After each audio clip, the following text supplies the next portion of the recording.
le sujet donc de ce débat, vue croisée, quel PPE pour la France et ses régions. Ce que je vous propose, mesdames, effectivement, dans un premier temps, c'est de rappeler quelles sont vos ambitions en matière de transition énergétique, en commençant par vous, Agnès Langevin. La région Occitanie n'est pas avare d'ambition en la matière. C'est vrai. Bonsoir à toutes et tous. Vous le savez, la région Occitanie a pour ambition de devenir la première région à énergie positive en Europe, c'est-à-dire couvrir l'ensemble de ses consommations d'énergie par de la production d'énergie renouvelable en Occitanie. Et pour que ça ne reste pas effectivement un slogan ou une posture, nous avons fait un exercice finalement de planification, puisque nous avons co-construit avec plus d'une centaine d'experts, dont certains sont dans la salle, une trajectoire pour mesurer, traduire de façon très concrète ce que ça signifiait en partant d'hypothèses régionales, de la pression démographique au gisement, au tissu de PME, PMI, etc. Donc c'est un travail que nous avons fait en collaboration avec l'ADEME et que vous pouvez retrouver en détail sur le site de la région, mais qui dit que sur le plan de l'efficacité énergétique et de la sobriété, nous devons réduire de 40% la facture énergétique de la région, avec les 3 leviers majeurs que vous connaissez, les mobilités, le bâtiment et puis la transition des acteurs économiques et agricoles. Avec par exemple pour les mobilités moins 60% de la facture, ce qui est quand même énorme, pour le bâtiment moins 27%. Et sur l'autre pilier de la transition énergétique, nous devons multiplier par 3 la puissance installée en renouvelable, ce qui peut paraître finalement assez raisonnable, mais quand on rentre dans les solutions, le mix, ça veut dire pour le photovoltaïque un facteur 12, et pour l'éolien, un facteur 5 en puissance installée. Donc cette trajectoire est assortie de groupes de travail qui vont d'études d'impact socio-économique jusqu'à la bonne adéquation, bien sûr, avec les réseaux, aux indicateurs citoyens aussi, nous y tenons beaucoup, et la mobilisation, et bien sûr, des collectivités élus locaux, puisque être une région à énergie positive, ce n'est pas la région en tant qu'institution, mais c'est vraiment avoir cette capacité à mobiliser les territoires autour de cette ambition commune. Barbara Pompili, dans la Somme. Oui, dans la Somme, en Picardie en général, et puis maintenant on doit compter Hauts-de-France, puisque ce sont des grandes régions. On a depuis longtemps réfléchi à la transition énergétique, notamment en Picardie. Il y a eu beaucoup d'initiatives qui ont été prises, notamment pour profiter du gros potentiel qu'on a, qui est le potentiel vent, pour développer l'éolien. Et l'éolien, c'est beaucoup développé dans la région. On est à peu près, on est dans les 3 premières régions productrices d'éolien en France, avec des acteurs qui ont beaucoup joué leur rôle. Je vois qu'il y a Enercon qui est là, des acteurs un peu plus petits comme H2R, mais qui se développent beaucoup et qui ont permis de créer beaucoup de développement économique. On a aujourd'hui sur toute la région à peu près 1500 emplois qui sont sur l'éolien. Et donc on a une dynamique qui s'est lancée et on s'est retrouvé, comme on était un peu pionnier, confronté au problème que, quelque part, la question des renouvelables était un peu sous-estimée par les politiques publiques en général. Et donc, on avait, par exemple, des problèmes de formation de personnes capables de faire de la maintenance d'éoliennes. Donc ça a été... il y a eu beaucoup d'impulsion de la région pour faire de la formation. Il y a eu un laboratoire qui a été fait à Amiens. Il y a aussi Enercon qui a lancé des formations, notamment sur la maintenance. Et donc, on sent vraiment que là, il y a une espèce de cercle vertueux qui est en train de se mettre en place. Évidemment, l'énergie, ce ne sont pas que les éoliennes, sur Terre en tout cas. On a aussi un potentiel de développement en mer pour lequel on a eu un peu peur pendant un certain temps parce qu'il y avait certainement des erreurs qui ont été faites d'ailleurs au début, notamment je pense au parc éolien du Tréport où ça n'a peut-être pas été pensé de manière optimale au regard des zones de pêche au départ et après il a fallu un peu ramer pour essayer d'arriver à une solution. Aujourd'hui, on est en train d'aboutir. Il y a d'autres parcs éoliens qui sont en chantier, en tout cas en projet, notamment à Dunkerque, par exemple. Donc, on voit que là-dessus, on est en avance et je crois qu'on peut garder cette avance, même si, pour le coup, la région en elle-même, qui était, en ce qui concerne la Picardie, très motivée pour avancer sur cela.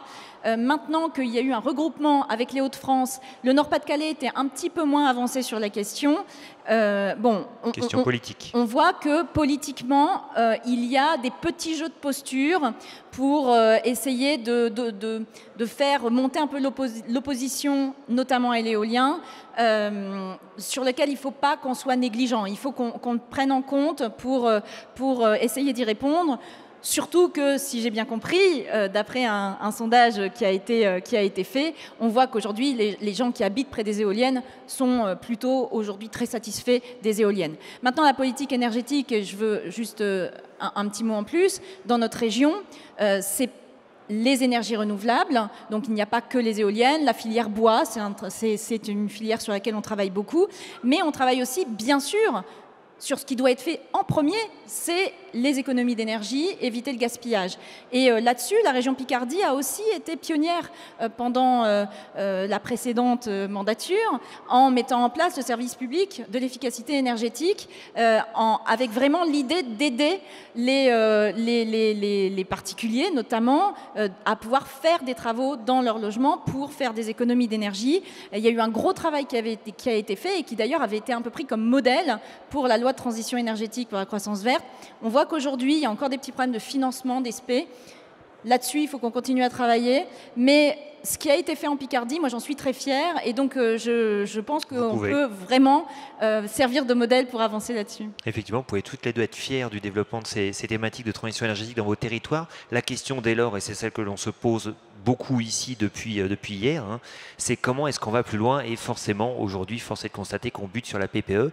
On sait maintenant qu'elle sera publiée la semaine prochaine, enfin, fin début septembre, je ne sais plus. Voilà, 30 octobre. La question, effectivement, de la PPE, elle est prégnante. On voit tout le monde est dans l'attente. Aujourd'hui, dans quelle mesure est-ce que vous, dans vos territoires, vous êtes bridés par le fait de ne pas avoir une vision de long terme ? On attend, comme vous toutes et tous, hein, évidemment, la publication de cette PPE, dont, en tout cas, moi, je ne connais pas ni le contenu, ni les arbitrages. Hein. C'est vrai qu'il y a une forte mobilisation des régions, des élus de collectivités, en lien avec les syndicats d'énergie, les industriels, pour évidemment avoir une PPE à la hauteur à la fois, bien sûr, de l'urgence climatique, mais aussi des dynamiques qui sont vraiment enclenchées dans l'ensemble des régions, même si le curseur n'est pas placé tout à fait au même endroit, mais en tout cas que la PPE ne vienne pas finalement décevoir ou essouffler vraiment tout ce qui est engagé par les régions. Donc bien sûr des attentes fortes au niveau de cette planification. On l'a vu tout au long des débats, un signal évidemment pour structurer les filières industrielles, pour la question de l'emploi, etc. Oui, si vous me passez l'expression, j'ai l'impression aujourd'hui que le maître mot, c'est de dire on a fait le job, nous, régions, maintenant, on veut aussi que l'État fasse le sien. On veut surtout que les appels à projets, les appels d'offres sortent. On a parlé ce matin, il y avait une table ronde autour de l'éolien flottant. La région Occitanie a 2 sites pilotes au large de Gruissant et au large de Leucate et de Barcarès. Donc on attend évidemment, au regard des investissements déjà réalisés par la région pour de l'accueil d'éoliens offshore, c'est la restructuration d'un port. Donc c'est 250 millions de crédits engagés par la région pour pouvoir servir de base arrière. Donc les investissements sont là, la motivation est là, le travail de structuration de filières aussi. Donc maintenant, nous attendons vraiment que la PPE donne de la visibilité sur les futurs appels d'offres. Donc les 4 régions se sont exprimées, ça a été dit ce matin. Donc nous attendons vraiment très fortement la planification et surtout comment vont se décliner et se séquencer les appels d'offres. Barbara Pompili, la PPE, c'est ce qui manque pour une meilleure cohérence des politiques qui sont développées au niveau régional ou qui, manifestement, on voit qu'il y a des ambitions réelles et puis, quelque part, nous mettre en face de nos obligations. Aujourd'hui, il fait chaud, il faisait chaud, il n'a jamais fait presque aussi chaud. Aujourd'hui, c'est vraiment l'outil qui manque ? Oui, je crois qu'il faut vraiment qu'on ait en tête qu'il y a des objectifs que l'on doit tenir, tout simplement parce qu'on est face à l'urgence climatique et on est face à un changement de monde aussi. Et donc ce changement de monde, c'est aussi des changements de technologie, des changements industriels qu'il faut accompagner. Si on ne les respecte pas, on va avoir un certain nombre de problèmes. Donc la loi de transition énergétique de 2015, elle a posé un certain nombre d'objectifs. La PPE doit simplement mettre en musique des mesures pour atteindre ces objectifs. Et donc, moi, je regarderai la PPE sous cet angle-là. Est-ce que, oui ou non, les mesures qui sont mises dans la PPE permettent d'atteindre les objectifs que nous nous sommes collectivement fixés en votant cette loi? Alors, j'ai un petit mea culpa à faire. J'ai voté la loi de transition énergétique. Donc, j'ai voté le fait que la PPE soit un décret, c'est-à-dire qu'on ne puisse pas faire un vote démocratique dessus. Je le regrette beaucoup maintenant parce qu'à l'époque, on se disait c'est à la loi de donner les grandes orientations et après, l'application, ça peut être réglementaire. Sauf qu'on se rend compte que la PPE va avoir tellement d'impact sur des secteurs aussi variés que l'agriculture, le bâtiment, les transports, tout le secteur de la production d'électricité. En fait, c'est fou qu'il ne puisse pas y avoir un débat au sein du temple de la démocratie qui est la représentation nationale, un débat et un vote. Là, aujourd'hui, en tant que député, je n'ai vu aucune version de la PPE. Nous sommes reçus dans les ministères. On vous la transmet, je crois, avant qu'elle soit décrétée. Oui, mais alors, faut bien que les choses soient comprises. Là, il va y avoir des annonces qui vont être faites aux alentours du 30 octobre, présentation de la PPE, peut-être par le président de la République, je ne sais pas, mais en tout cas, présentation de la PPE. Après, il va y avoir une période d'environ 6 mois de consultation obligatoire, etc., avant la signature du décret qui va arriver donc, à peu près au printemps, quoi, on va dire. Et donc, pendant cette période, nous allons être également consultés, mais c'est-à-dire qu'on va nous envoyer, donc on va envoyer au Parlement la PPE, et point. On n'a aucun... On ne va pas voter dessus, on ne va rien faire. Donc, on n'a pas la main. La représentation nationale n'a pas la main sur la PPE et c'est pour ça qu'avec un certain nombre de députés, on est en train de travailler pour que la prochaine, en tout cas, et peut-être la révision déjà à 5 ans, puisse faire l'objet d'une loi de programmation qui permettrait d'avoir un vrai débat. Parce que le débat démocratique sur ça est absolument essentiel.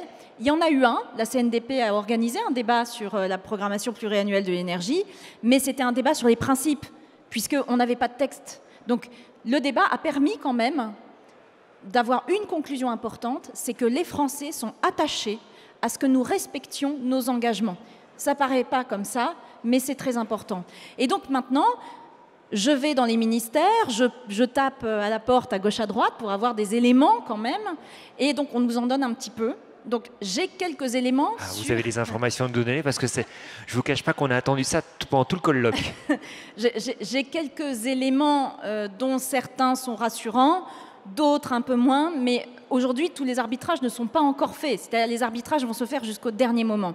Par contre, en ce qui concerne les renouvelables, qui est un des sujets ici qu'on aborde un petit peu, il y avait une petite inquiétude, puisque vous savez que dans la loi de transition énergétique, il y a des objectifs globaux, et après, il y a des déclinaisons d'objectifs, type d'énergie par type d'énergie, enfin par type de production.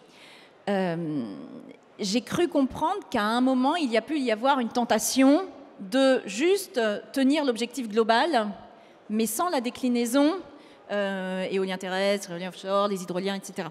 Ce qui aurait posé problème pour certaines filières. Et a priori, mais encore une fois, tout ça, je n'ai pas de confirmation, mais a priori, aujourd'hui, ils sont plus en train de regarder à respecter tous les objectifs, donc filière par filière. Et ça, c'est important parce que ça permet, de dire que, y compris ce que certains considèrent comme un peu des filières de niche, comme les hydroliennes par exemple, devront quand même être inclus dans la PPE avec des objectifs ambitieux. Ça, c'est important. Moi, je ne crois pas, à titre personnel, qu'on puisse faire les mêmes investissements sur tous les types de production d'électricité. Il faut à un moment qu'on puisse faire des choix. On ne peut pas tout faire. Il n'empêche que, typiquement pour les îles, on voit que les hydroliennes, par exemple, sont une solution qui mérite vraiment d'être expérimentée et qui peut créer aussi des filières, des emplois, etc. Donc on doit y travailler et on doit pouvoir leur donner leur chance. Et dans la PPE, il faut qu'on puisse leur donner leur chance. a priori, ça a plutôt l'air de partir dans la bonne direction de ce point de vue-là. J'ai d'autres inquiétudes sur d'autres sujets. On pourra en reparler. Si je vous comprends bien, c'est que vous vouliez dire que ce dont il était question peut-être à un moment, c'est faire les appels d'offres neutres technologiquement? Oui, je disais, si je vous comprends bien, ça veut dire qu'à une époque, il était peut-être question de faire des appels d'offres neutres technologiquement? C'était pas impossible. C'était pas impossible. Mais là on sent qu'il y a eu une pression, enfin qu'il y a eu en tout cas beaucoup de travail de persuasion qui a été fait. Et parce qu'il faut bien comprendre que ceux qui font aujourd'hui, qui rédigent la PPE, c'est quand même beaucoup d'administrations qui travaillent évidemment en lien avec les filières, mais beaucoup d'administrations qui ont leurs petites habitudes. Et le développement des filières renouvelables, c'est quelque chose qui n'est pas dans la culture de beaucoup d'administrations. Et ça, il faut l'entendre. La filière que les administrations connaissent, parce qu'il y a une cogestion depuis très longtemps, c'est la filière nucléaire. Celle-là, ils la connaissent, et donc elle est rassurante pour eux. Les autres filières, ils ne les connaissent pas. Il y a des inquiétudes parce qu'on leur dit que ce sont des filières qui sont quand même dangereuses parce qu'on est sur des énergies intermittentes, donc on risque d'avoir des problèmes d'approvisionnement, etc. Attention, etc. Parler d'énergie variable. Non, mais je le fais exprès parce que ça me fait penser, excusez-moi de la comparaison qui est un peu ridicule, mais il y avait à l'époque du président Mitterrand, il y avait des gens qui l'appelaient Mitterrand et des gens qui l'appelaient Mitran. Et bien là, c'est pareil, on sait tout de suite à qui on a affaire quand on nous parle des énergies variables et quand la personne nous parle des énergies intermittentes. On voit très bien à qui on a affaire. Donc c'est quelque chose voilà, qui peut faire sourire. Moi, ça ne me fait pas sourire. Il y a évidemment une question du stockage de l'énergie qu'il faut prendre au sérieux. Et d'ailleurs, dans notre région Picardie, nous avons un hub de l'énergie où on travaille justement sur toutes les sortes de stockage, les batteries, toutes les formes de batteries, avec ou sans terres rares, etc. Donc, bien sûr qu'il faut travailler sur le stockage, mais ce coût des énergies, le coût COUP des énergies intermittentes, c'est ce qu'on nous fait à chaque fois pour repousser le développement des énergies renouvelables, alors qu'on sait très bien que l'intermittence peut être gérée, entre guillemets. Donc, malheureusement, c'est encore très prégnant dans l'esprit d'une partie de ceux qui font la PPE aujourd'hui, et donc c'est aussi ça qu'il faut qu'on ait en tête. Agnès Langevin, peut-être quelques déjà commentaires sur les propos de Mme Pompili? Oui, je partage ce que dit Barbara. On sait très bien quels sont les lobbies qui sont à l'œuvre et qui pèsent encore de façon extrêmement lourde sur les plumes, finalement, des rédacteurs de cette PPE. La PPE, c'est vraiment aussi un signal à l'égard des citoyens. Donc on a vu qu'effectivement le débat mené par la CNDP avait permis vraiment une expression forte et un attachement des citoyens envers cette transition énergétique. Mais c'est aussi tout ce qui est engagé dans les territoires pour vraiment travailler la question de l'appropriation, de l'acceptabilité des projets, parce qu'au-delà de la planification, au-delà de l'ambition politique, des moyens financiers qui sont dédiés à l'investissement ou même à l'appui aux études de faisabilité, si je prends l'exemple de l'Occitanie, en 2017, c'est 0 projet autorisé.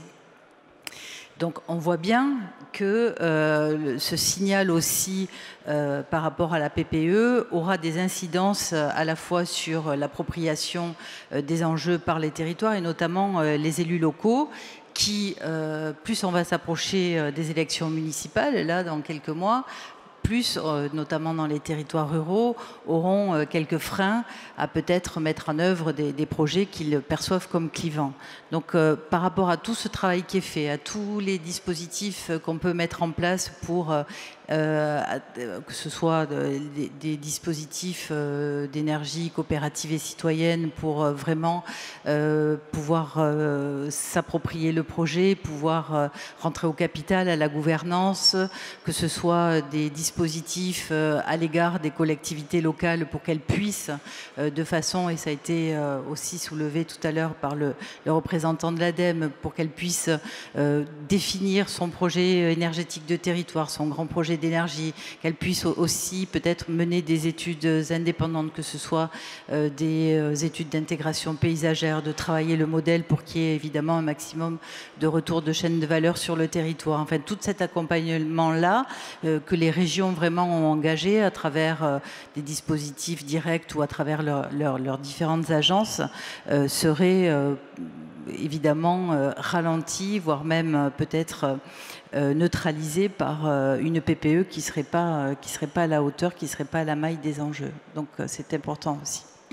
Oui, ce que dit Agnès est très juste. Et moi, c'est ce que j'essaye de dire et de redire à mes interlocuteurs dans les ministères, c'est qu'on voit bien aujourd'hui qu'on est dans une période qui est vraiment une période de transition entre deux mondes et deux modèles économiques.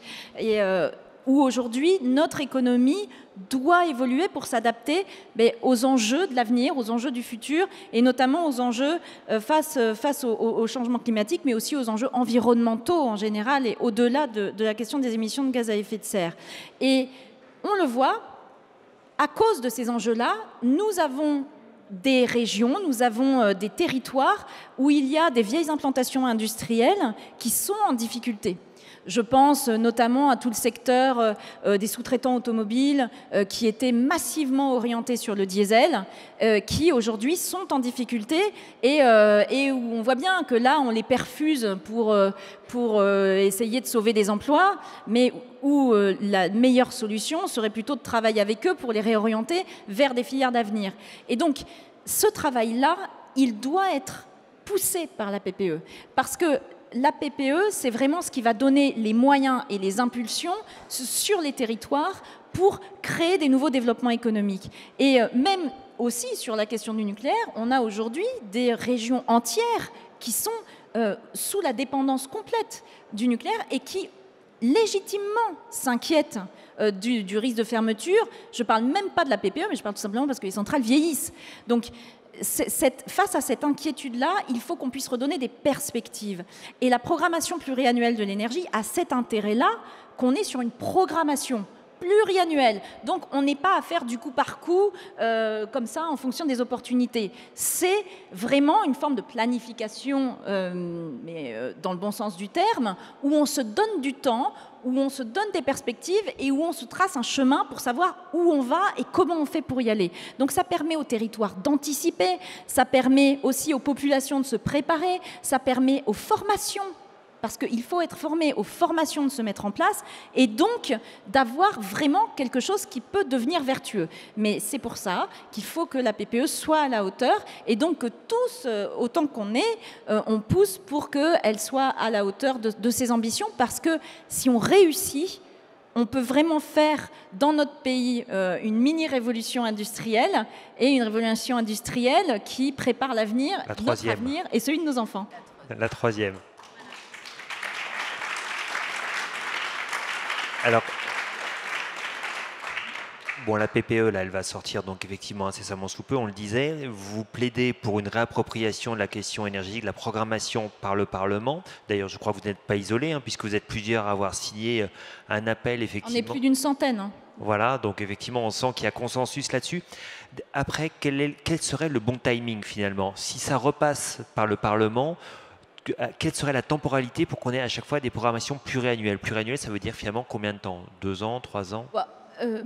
Là, aujourd'hui, la PPE, elle est en 2 parties. Elle est sur 10 ans, mais en fait en 2 parties de 5 ans, c'est-à-dire avec une clause de revoyure au bout de 5 ans. Ça me paraît être plutôt correct comme périodicité, parce que, mine de rien, il faut quand même, ça prend du temps de mettre en place un certain nombre de mesures et puis de développer des industries. Donc, moi, je resterai sur une périodicité sur une périodicité de 5 ans, enfin de 10 ans, mais à chaque fois 5 ans, 5 ans, 5 ans. C'est pas mal, je trouve. Agnès Langevin aussi, c'est la bonne temporalité pour que les régions puissent développer des schémas qui soient cohérents? Oui, donc vous le savez, on a évidemment, et ça conditionne aussi la PPE, les exercices de planification qui sont en cours dans les régions, notamment ce fameux SRADET, donc schéma régional d'aménagement du territoire, ou par exemple en Occitanie, donc c'est la trajectoire région énergie positive qui en constitue le volet énergie.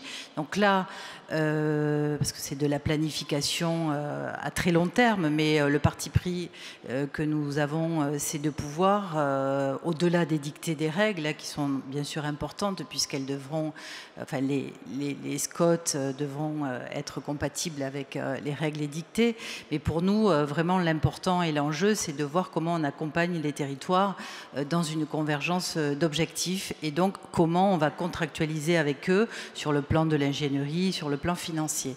Et donc, cet exercice de planification, il est sur une période plutôt longue dans la vision, mais qui peut être revu là à la prochaine mandature en 2021. Donc c'est aussi un pas de temps, puisqu'il s'agit de revoyure qui nous permet aussi d'ajuster aussi, et ça c'est très important, la carte des formations avec bien sûr les besoins du territoire. En Occitanie, il y a beaucoup trop d'emplois vacants au niveau de la maintenance en particulier.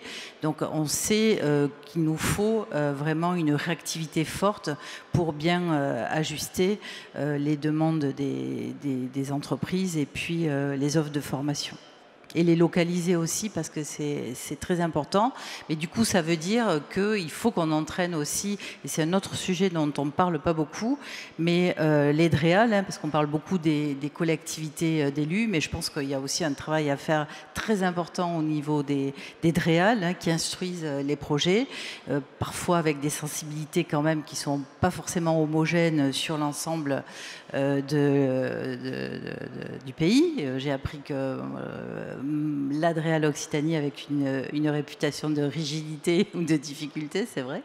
Mais donc il faut aussi vraiment qu'on avance sur ces formations, sur avoir des lieux de discussion, de conciliation d'enjeux, acter des consensus, mais aussi des divergences. C'est pas non plus très important, mais il faut vraiment qu'on avance pour accélérer la transition. Je pense que vraiment le défi, c'est d'accélérer et de pouvoir voir ces projets vraiment développés, installés, exploités dans les meilleurs délais.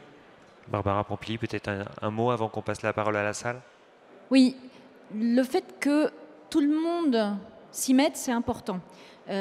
Sur l'instruction des dossiers, on a un sujet. Aujourd'hui, il y a une sensibilité de plus en plus forte des populations sur l'aspect environnemental. Or là, on est sur des énergies qui sont justement des énergies d'avenir, qui sont des énergies qui sont supposées protéger l'environnement. Il faut qu'on soit collectivement très carré sur les projets pour qu'il n'y ait pas de problème d'impacts environnementaux indésirables et qui décrédibilisent certains projets. Il y a eu beaucoup trop souvent des instructions de dossiers sur des projets en général, et là je ne parle pas forcément de projets énergétiques, mais sur des projets en général où quelque part l'aspect environnemental était un peu bâclé. Et on est en train de le payer aujourd'hui parce que maintenant, les citoyens, dès qu'il y a un projet quel qu'il soit, regardent s'il n'y a pas un risque pour l'environnement. Et donc évidemment, ceux qui en plus ne sont pas très favorables, notamment à l'éolien, vont se jeter sur ce sujet-là. Donc moi, ce que j'aimerais, et donc on y travaille un peu, c'est qu'il y ait des instructions claires au niveau national vis-à-vis des services décentralisés de l'État pour qu'il y ait une attention particulière, pour que ce soit nickel au niveau de l'évaluation environnementale, pour pas qu'on se fasse avoir. Parce que, notamment sur les éoliennes, on sait qu'il peut y avoir un sujet avec les oiseaux, avec les chauves-souris, etc. On le sait. Donc, il faut que l'étude soit faite proprement, y compris avec les associations, pour qu'on puisse limiter les risques. C'est facile à faire, globalement. Et puis, ça évitera aussi, si on a des choses propres, d'avoir des fantasmes aussi, parce qu'il y a aussi beaucoup de fantasmes qui se développent sur ces sujets-là. Donc, il y a ce côté-là. Donc, les services de l'État, oui, il faut y travailler. Il y a eu aussi un petit problème juridique, mais qui est en train de se régler avec l'autorité environnementale. Et puis les populations aussi. Et les populations, elles sont quand même plutôt en avance parce qu'on voit qu'il y a certaines filières qui attirent de plus en plus de diplômés, d'ingénieurs, etc. Et paradoxalement, du coup, même la filière nucléaire a un problème parce qu'ils n'arrivent plus à attirer des gens. Donc on voit bien que le changement de philosophie est en train de se faire. Il faut qu'on évite des petites erreurs de débutants, mais ça, on s'y emploie. Alors, je vais m'adresser à l'ancienne secrétaire d'État à la biodiversité, à l'origine de la loi pour la reconquête de la biodiversité, et qui a ouvert aux régions la possibilité de créer des agences régionales biodiversité. C'est l'opportunité que nous avons saisie en Occitanie. Donc, nous installons la première agence avec le statut de BCE, d'ailleurs. Et vraiment, on a voulu faire d'un des piliers de cette agence régionale vraiment l'accompagnement au projet, vraiment un pilier d'ingénierie où on va être finalement ce lieu où on va pouvoir travailler sur ces tensions, sur ces crispations, vraiment au service des aménageurs. Il y a un groupe qui a été constitué entre la LPO et les représentants de la filière éolienne. Il y a un travail qui a débuté. Tout n'est pas encore évidemment aplani, mais bon, les travaux ont été vraiment de qualité. Et donc, on va voir comment on installe quelque chose de pérenne pour que ce travail, cette montée en compétences soit faite et la région, à travers son ARB, à travers aussi, et ça rejoint la planification du SRADET, puisque nous devons aussi élaborer une stratégie régionale biodiversité. Il faut qu'on arrête de travailler en silo et vraiment qu'il y ait une synergie. Vraiment, c'est ça la transition écologique. Hein, c'est pas d'un côté l'énergie, de l'autre côté la biodiff, mais c'est comment on y va tous ensemble. Oui, alors là-dessus, vraiment, moi, je tiens à féliciter la région Occitanie, parce que c'est vrai que vous avez été, et grâce à toi, Agnès, notamment, une des premières régions à prendre en main cet outil que sont les agences régionales de la biodiversité. Il faut bien se mettre en tête qu'on a quand même aussi beaucoup d'élus qui ont envie de faire des choses, qui ont envie de travailler sur le développement durable, sur la biodiversité, mais qui sont un petit peu démunis parce qu'ils ne savent pas très bien comment s'y prendre, il y a beaucoup d'interlocuteurs, etc. Les ARB, leur objectif, c'est vraiment ça, c'est d'être l'interlocuteur qui leur permettra après d'avoir de l'ingénierie et puis d'avoir aussi des ressources et savoir un petit peu à qui s'adresser et comment faire. C'est très important parce que, et j'ai beaucoup aimé ce que tu as dit aussi sur le silo. Il faut qu'on fasse attention de ne pas faire des trucs parallèlement. La biodiversité, le développement des renouvelables, ça fait partie du même projet. C'est du projet de développement durable. Et donc, réussir à faire que des projets prennent en compte ces questions-là et que ça se fasse bien et que ça se fasse en toute intelligence et en anticipant les problèmes, c'est essentiel. Les ARB peuvent être vraiment un outil pour cela. Je regrette que d'autres régions n'aient pas encore saisi l'opportunité de créer ces agences, notamment ma région des Hauts-de-France.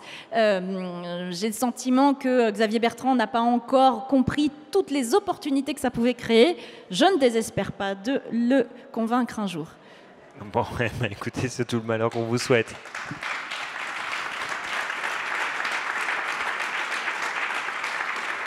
Alors, merci mesdames pour votre point de vue éclairé. Je vous propose qu'on fasse passer le micro dans la salle, savoir s'il y a des questions ou des réactions donc, aux propos qui ont été tenus.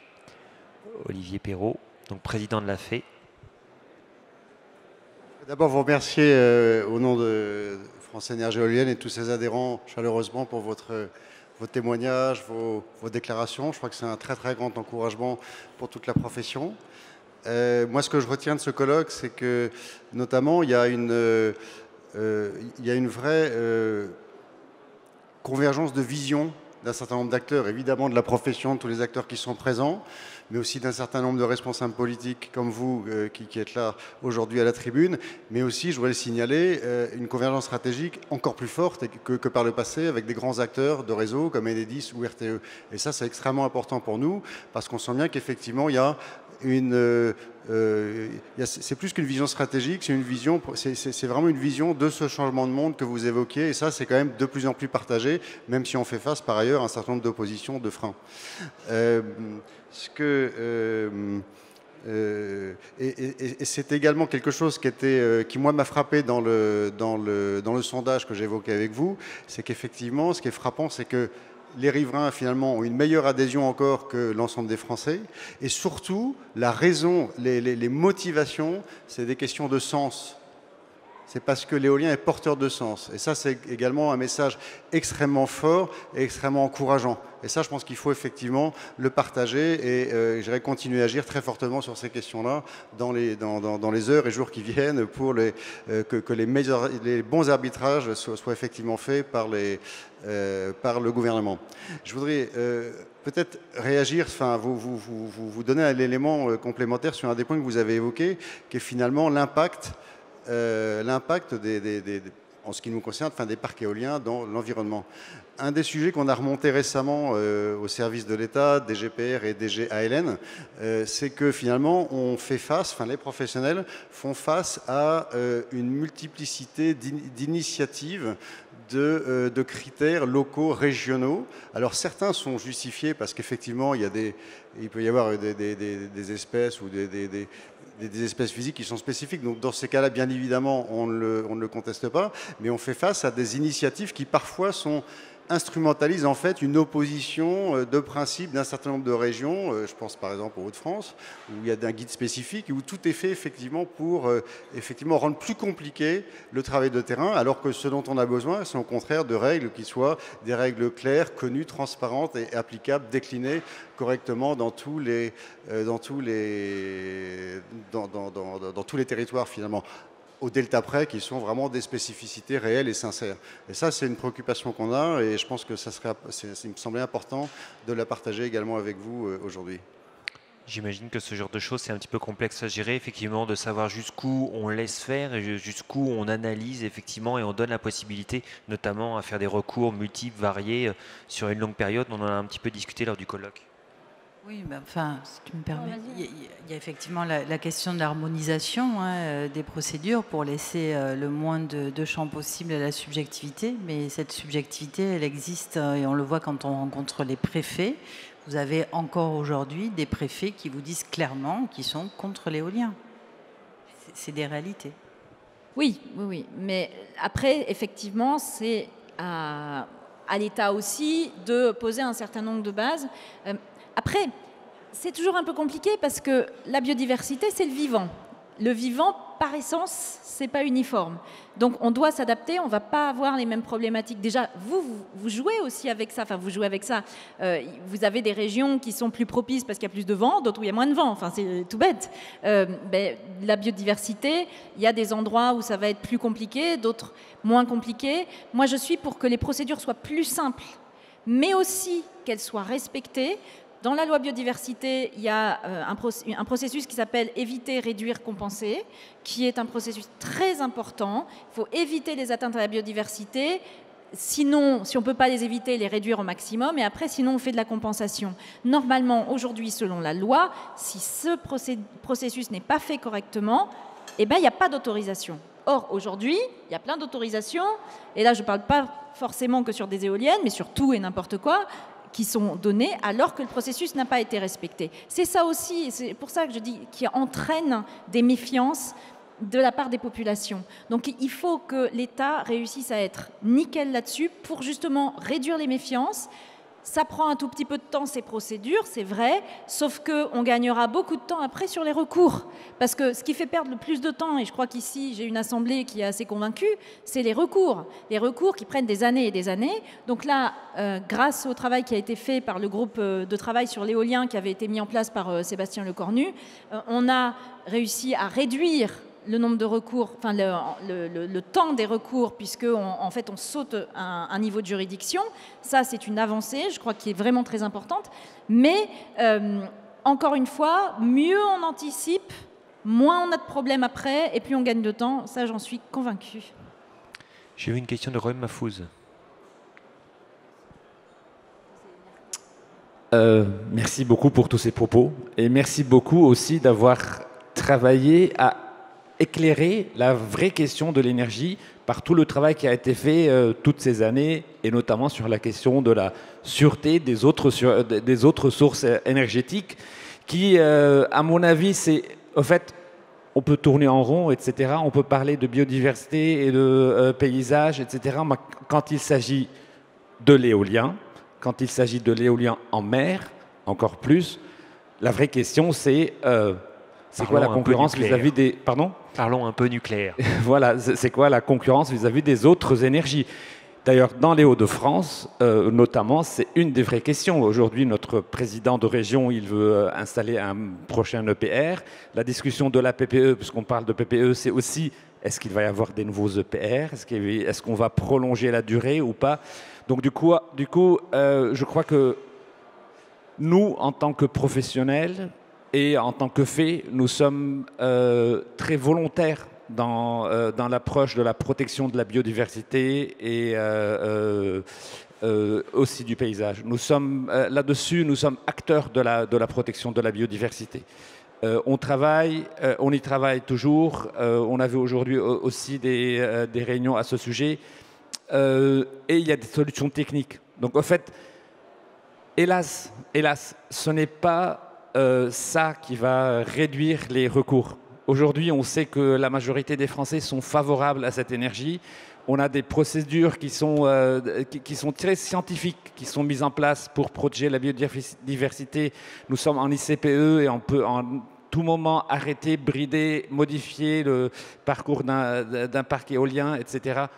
On est quand même face aux recours. Les recours, c'est un système qui est devenu systématique. Et donc, du coup, en fait, la vraie question, c'est comment se fait-il que la majorité des Français soient favorables à cette énergie ?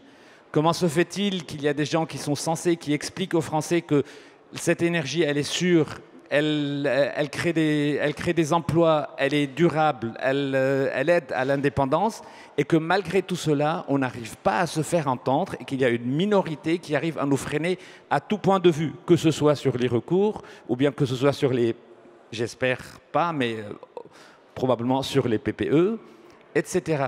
Donc, quel est le conseil que vous allez nous donner pour qu'on arrive à se faire entendre et qu'on arrive franchement à faire modifier quelque chose qui est toujours contre nous sur les médias, etc., alors qu'on sait que la majorité des Français, elle est favorable?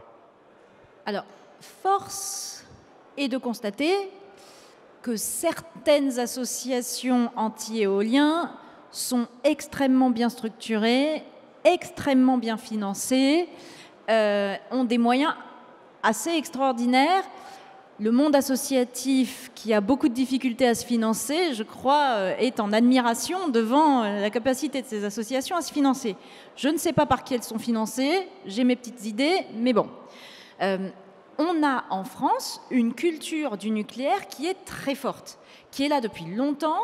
Vous regardez parfois dans des manuels scolaires, et j'en ai vu encore il n'y a pas si longtemps, où on nous explique qu'aujourd'hui, notre indépendance énergétique est assurée grâce au nucléaire, que le nucléaire nous a permis de développer une énergie qui est sobre en émissions de gaz à effet de serre, ce qui est vrai, ça c'est tout à fait vrai. Et donc, pourquoi se priver d'une énergie sur laquelle nous sommes les champions, alors que, voilà, nous sommes les champions. Donc, cette culture-là est très, très, très, très ancrée au sommet de l'État, c'est une évidence. Donc, je crois qu'il faut tout simplement poser des questions et venir avec des argumentations. On a fait à l'Assemblée nationale, un peu en vue de la PPE, même si on l'aurait faite quand même s'il n'y avait pas de PPE, une commission d'enquête sur la question de la sûreté et de la sécurité des installations nucléaires. Pourquoi ? Parce que notre énergie, elle a un coût, et le coût de la sécurité et de la sûreté doit être pris en compte. Moi, quand on me dit que le nucléaire est une énergie peu chère, quand je vois aujourd'hui, et surtout suite à ma commission d'enquête, les sommes qu'il va falloir engloutir pour assurer un niveau de sûreté minimum, enfin suffisamment fort pour des centrales qui sont en train de vieillir, je pense qu'on est en train d'aller vers quelque chose qui devient intenable. Et donc, ça, c'est quelque chose qui commence tout doucement à être entendu. C'est-à-dire que, outre le fait, ça c'est marrant, c'est moins entendu, le fait qu'il faille développer de nouvelles filières industrielles et les filières du renouvelable, c'est difficilement entendu. Par contre, le fait de dire, attention, on a un parc vieillissant, on a un parc standardisé de centrales nucléaires, c'est-à-dire que si on se rend compte qu'il y a ce qu'on appelle des anomalies génériques sur certaines centrales qui commencent à apparaître avec le vieillissement, et bien ces anomalies génériques, elles seront sur toutes les centrales de même type, c'est-à-dire les 900 ou les 1300 MW, on va avoir vite un problème parce que si on a des anomalies qui obligent à arrêter des centrales, on va se retrouver un petit peu fort dépourvu, comme dirait l'autre. Et si on se retrouve fort dépourvu, il faut absolument qu'on soit prêt et qu'on puisse avoir d'autres énergies qui prennent le relais. Moi, c'est le message que je fais passer au niveau national. J'ai des positions personnelles sur le nucléaire. Je ne demande pas à appliquer mes positions personnelles. On a des orientations qui ont été prises dans la loi de transition énergétique. Je considère que ce sont des orientations qui sont déjà pas mal. Essayons de les tenir.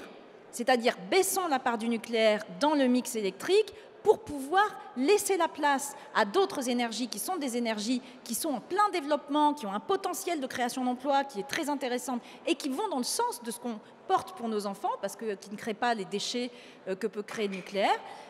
Et pour ça, eh bien, prévoyons. Et donc la PPE doit pouvoir prévoir ça, parce que si jamais, avec des centrales vieillissantes, on a des incidents génériques, ou on a l'ASN simplement qui dit là, stop, qui siffle la fin de la récré, si dans la PPE, on n'a pas mis en place une décrue progressive de la part du nucléaire et une montée en puissance des renouvelables, ben on va se retrouver sans rien. Et là, on va être très embêté. Donc, pour moi, j'essaye juste de faire un appel à la raison sur ces questions-là. À la raison, toute simple. Nous ne devons plus mettre tous nos œufs dans le même panier, surtout un panier qui devient très vieux. Et je termine en disant qu'aux États-Unis, ils avaient dit qu'ils pouvaient pousser leur centrale nucléaire jusqu'à 80 ans. Ils viennent de fermer la centrale la plus vieille de leur parc parce que elle ne pouvait plus être viable parce qu'elle était trop vieille. Elle a 48 ans, cette centrale. C'est-à-dire ils ont fermé la centrale la plus vieille de leur parc qui avait 48 ans parce qu'ils ne pouvaient plus prendre le risque de la laisser continuer. Aujourd'hui, nous avons des centrales en France qui ont 40 ans. Donc, on va se retrouver face au problème. Donc, soyons responsables et anticipons. Agnès Lanzuine, juste un petit mot. Un petit mot. Le report de la loi. Comment ? Le report de l'objectif de baisse de la part de nucléaire dans les mix énergétiques pour français. Moi, je peux te dire mes positions personnelles aussi. Moi, je suis pour la sortie du nucléaire. Donc, évidemment, il y a ce report. Moi, je suis... Mauvaise nouvelle. Mauvaise nouvelle pour moi, c'est en colère. Et effectivement, le signal qui sera envoyé avec cette PPE actera aussi la volonté réelle d'engager vraiment de façon concrète et responsable la sortie du nucléaire. Mais effectivement, ce que vous avez formulé est très vrai. Tant que ça sera perçu comme le développement des énergies renouvelables seront perçus comme une concurrence au nucléaire, ça va être compliqué. C'est pour ça qu'il y a la planification, mais il y a aussi comment on réoriente les investissements. Il n'y a pas que la question de la planification, hein, c'est comment on va réorienter les investissements sur le développement des énergies renouvelables. Mais on a la Caisse des dépôts qui nous a fait des offres de services, donc tout va bien. Effectivement. Alors pour terminer, oui, voilà. Alors tiens, on va donner la parole à monsieur là-bas parce qu'il n'a jamais posé de questions. Excusez-moi, Antoine et Jean-Yves. Bonjour, j'ai une question. En Afrique du Sud, ils ont un PPE en cours actuellement. Et il y a 4 gigawatts charbon dans le PPE. Et aucune banque sud-africaine qui veut le financer. Est-ce que si on propose une nouvelle nucléaire en France, est-ce que les banques vont le financer? Alors, j'ai pas bien compris votre question ici, parce que le son est pas très bon sur l'estrade. Je voulais dire, je parle un peu plus fort. Actuellement, il y a un processus de PPE en Afrique du Sud. Ah, très bien, d'accord. Ils font 4 gigawatts charbon et toutes les banques sud-africaines ont refusé de financer le PPE d'Afrique du Sud sur le charbon. Si maintenant, dans la PPE française, on a des nouvelles nucléaires, est-ce que les banques, qui sont aujourd'hui aussi sociétalement engagées, peuvent prendre le virage et dire « je ne vais plus financer le nucléaire ». Oui, bonne question. Je ne suis pas sûr qu'on aura la même réaction entre le nucléaire et le charbon. Mais faire une PPE en voulant faire du charbon, je trouve que c'est un petit peu hors du temps cette affaire. Mais bon, je ne connais pas bien la situation énergétique de l'Afrique du Sud. Donc je pense que l'Afrique du Sud fait comme la Pologne, c'est-à-dire qu'il doit y avoir des ressources locales. Voilà. Vous me dites si je me trompe et que on puise dedans finalement. Je vais pas trop m'engager là-dedans. Après, sur la question de créer de nouvelles unités nucléaires, EDF pousse pour ça, pousse pour la construction d'EPR. Aujourd'hui, y compris au sommet de l'État, là-dessus, on est ultra prudent parce que on voit bien que le premier EPR français n'est toujours pas mis en route, tout simplement parce qu'il y a plein de problèmes qui se posent sur ce chantier, des problèmes de sûreté, de sécurité, des problèmes d'expertise. Ça ne marche pas. Donc, on ne va pas commencer à lancer des nouveaux projets alors que notre projet national n'est toujours pas sorti. Donc là, on sent quand même qu'il y a une frilosité et il y a une demande aussi de l'ASN notamment vis-à-vis d'EDF de commencer à nous faire des plans de financement sur tout ça. Parce que s'ils créent des nouveaux EPR, de toute façon, ça voudra dire qu'il faut qu'ils ferment d'autres réacteurs. Aujourd'hui, moi, j'ai demandé pendant ma commission d'enquête d'avoir réacteur par réacteur les provisionnements pour démantèlement et les provisionnements pour accident. Je ne les ai jamais eus. Et je pense qu'ils ne les ont pas. Et donc, à un moment, face à ça, il y a forcément une frilosité. Et aujourd'hui, de toute façon, qui paye les risques du nucléaire? Ce ne sont pas les banques en France. C'est l'État français, c'est les citoyens français, c'est les contribuables. Et c'est plafonné d'ailleurs. Alors, nous sommes arrivés au temps qui nous était imparti pour cette table ronde. Est-ce que vous... Oui, mais c'est bien de conserver toujours un peu de frustration, surtout que je pense que vous aurez l'occasion de discuter entre vous. Écoutez, comme il est effectivement 17h, je pense que ces mesdames ont des obligations. Je vous remercie beaucoup d'avoir participé, de nous avoir éclairé sur ce débat de la PPE pour la France et ses régions. Merci à vous tous d'avoir suivi cette table ronde.